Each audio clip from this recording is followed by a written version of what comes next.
All right, this morning, Venezuela is launching what it calls a massive mobilization. This as the U.S. has sent its largest aircraft carrier to the region. The U.S. says its military buildup is about fighting drug trafficking and has carried out strikes on numerous alleged drug boats, but there are growing questions about the legality of these strikes, including, CNN has learned from lawyers inside the Defense Department. The United Kingdom, importantly, has started to refuse to share intelligence with the United States in the region. With us now, CNN national security analyst Carrie Cordero. The UK is saying they're not going to share intelligence because of questions about legality here. Carrie, how significant is that?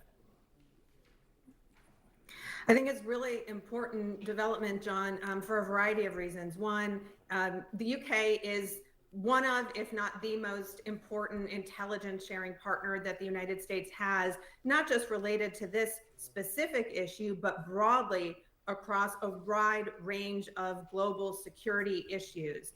And so if they are saying that because of the questionable legality of this particular strikes, they're not going to share information on drug trafficking in the region or to assist the United States, that indicates to me that they've got a question both potentially about the legality of the strikes and them assisting in it under UK law, but also under international law.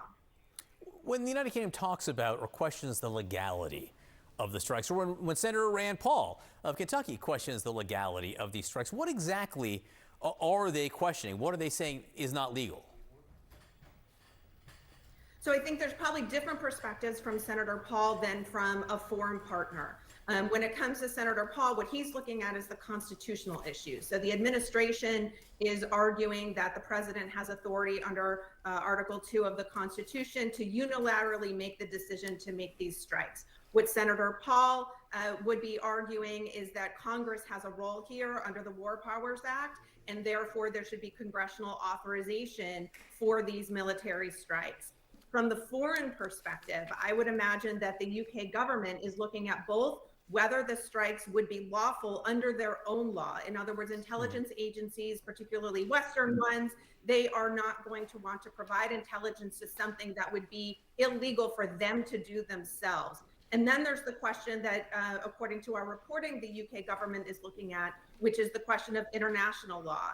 And there's pretty broad consensus amongst international law experts based on the information that the US government is releasing publicly so far, that the international law justification is pretty questionable.